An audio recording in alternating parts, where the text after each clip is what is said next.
Hi, welcome to my channel శాకాహార రుచులు.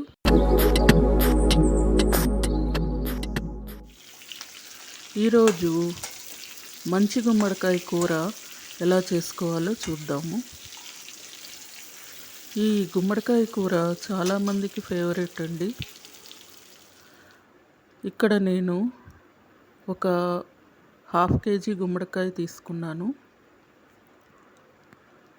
అది ఇలా చెక్కు తీయకుండానే ముక్కలు చేసుకొని పెట్టుకున్నానండి. శుభ్రంగా కడిగి ముక్కలు చేసి పెట్టుకున్నాను. చెక్కుతో పాటు పెద్ద టైం ఏం తీసుకోదండి. చెక్కు ఉన్నా కానీ తొందరగానే మగ్గిపోతుంది. ముందుగా స్టవ్ వెలిగించి బాండి పెట్టి కొద్దిగా ఆయిల్ వేసుకున్నాను. ఒక 3-4 స్పూన్స్ ఆయిల్ వేసుకున్నానండి. ఇందులోకి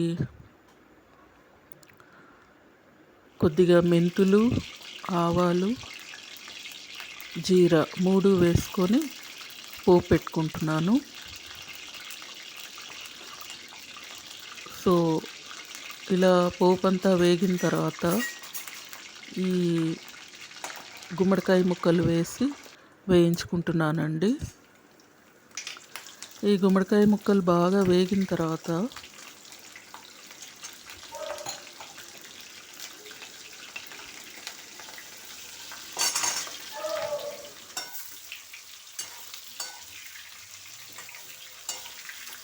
చూడండి, ఇట్లా బాగా ఎర్రగా వేగాలండి.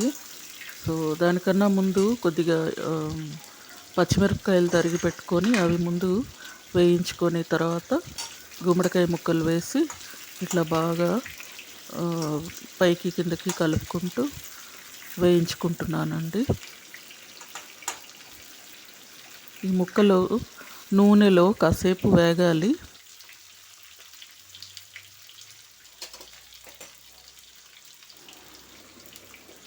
చూడండి, ఇట్లా గుమ్మడికాయ ముక్కలన్నీ బాగా వేగాలండి.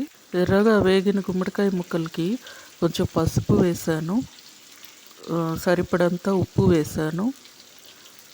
ఇది కొంచెం తీయటి కూర అండి. దీనికి ఉప్పు చూసుకొని జాగ్రత్తగా వేసుకోవాలి, లేకపోతే ఉప్పు ఎక్కువైపోతుందండి.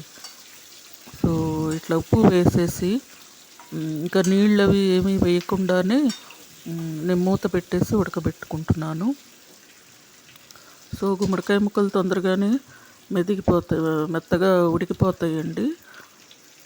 ఇక్కడ చూసారా, ఇట్లా అన్నమాట. ఉప్పు వేసుకుంటున్నాను.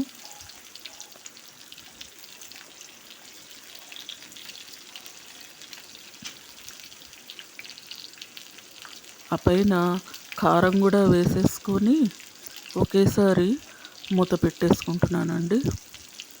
కారం ముందుగా వేసేసుకోవచ్చండి, ఏం పర్వాలేదు, తొందరగా మగ్గిపోతుంది గుమ్మడికాయ. ఇందులో కావాల్సిన వాళ్ళు కొద్దిగా తీపి కూడా వేసుకోవచ్చు. సో ఈ వేరే ఇంకేం మసాలా కూడా అవసరం లేదండి. తిరుమాతలో వేసిన మెంతులు, జీలకర్ర ఇవే మంచి సువాసన ఇస్తాయి కూరకి. ఇక్కడ చూసారు కదా ఇట్లా. సో అవసరమైతే ఇట్లా కొద్దిగా వాటర్ పోసుకోవచ్చు, కొద్దిగా అంటే కొద్దిగా అండి. సో ఇట్లా 2 నిమిషాలు మూత పెట్టి ఉడికించుకుంటే అయిపోయింది గుమ్మడికాయ కూర. తీయ గుమ్మడికాయ కూర రెడీ అండి. ఇది రోటీలోకి, రైస్లోకి, పూరీ కూర ఎందులోకైనా బాగుంటుందండి. మీరు కూడా ట్రై చేసి చూడండి. ముక్క మెత్తబడంగానే దింపేయటమే, కొంచెం కొత్తిమీర ఉంటే వేసుకోవటమే.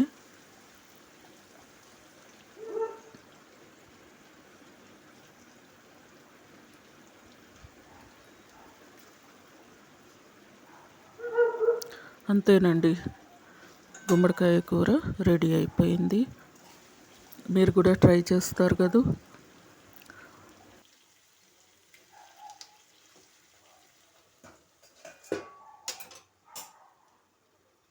నా వీడియోస్ మీకు నచ్చినట్లయితే లైక్ చేయండి, షేర్ చేయండి, సబ్స్క్రైబ్ చేయండి. Thank you.